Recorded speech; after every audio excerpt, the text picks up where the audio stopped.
পুঞ্চে জঙ্গিদের সঙ্গে এখনো গুলির লড়াই চলছে। দ্বিতীয় দিনেও জঙ্গিদের সঙ্গে সেনার গুলি। জঙ্গিদের হামলায় শহীদ হয়েছেন 4 জওয়ান। জঙ্গিদের গুলিতে জখম 3 জওয়ান। গোটা এলাকায় চলছে চিরুনি তল্লাশি। কি পরিস্থিতি জানাবেন আমাদের প্রতিনিধি সায়ন্ত ভট্টাচার্য। সায়ন্ত, একদমই দেখো, পুঞ্চে যা অবস্থা হয়ে রয়েছে তাতে কিন্তু বেশ কয়েকজন জঙ্গি এখনো লুকিয়ে রয়েছে বলে জওয়ানদের ধারণা। আর সেই কারণে কিন্তু জওয়ানদের সঙ্গে জঙ্গিদের এখনো গুলির লড়াই চলছে। ইতিমধ্যে 4 জন জওয়ান শহীদ হয়েছে এবং 3 থেকে 4 জন জওয়ান গুরুতর জখম হয়েছে বলে সেনা তরফে জানানো হয়েছে।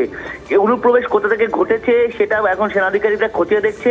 একই সঙ্গে যে জঙ্গিরা ঢুকে পড়েছে তাদেরকে গুলিতে নিকেশ করাই এখন প্রাথমিক কর্তব্য বলে মনে করছেন সেনা আধিকারিকরা।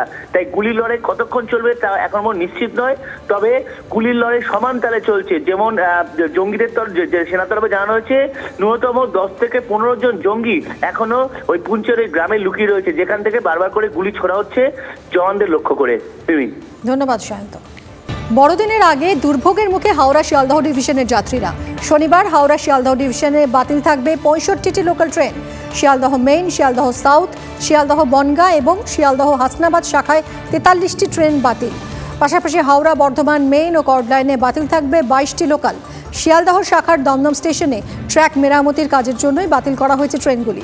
অন্যদিকে বর্ধমান স্টেশনেও ট্র্যাক সংস্কারের কাজ করা হবে, তাই শনিবার হাওড়া শাখাতেও বন্ধ থাকবে একাধিক লোকাল ট্রেন। বড়দিনের আগে শীতের দফা রফা স্বাভাবিকের উপরে উঠে গেল রাতের তাপমাত্রা। কলকাতার পারদ পৌঁছে গেল 15.9 ডিগ্রি সেলসিয়াসে।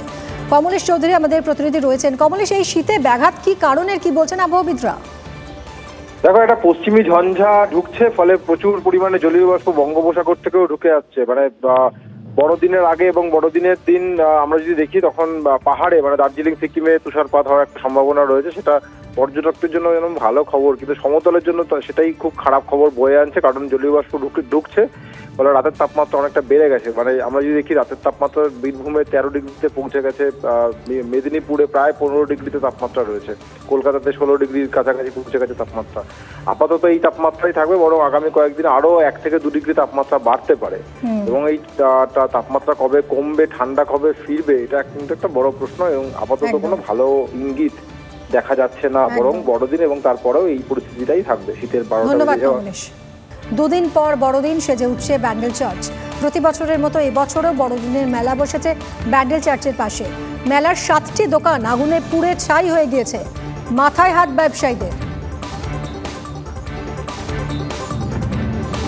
ভারতের সবচেয়ে বড় নিউজ নেটওয়ার্ক TV9 আর আমরা TV9 বাংলা। তোলপাড় করা সব খবর। সবাই বলে কি হলো, আমরা বলি কেন হলো।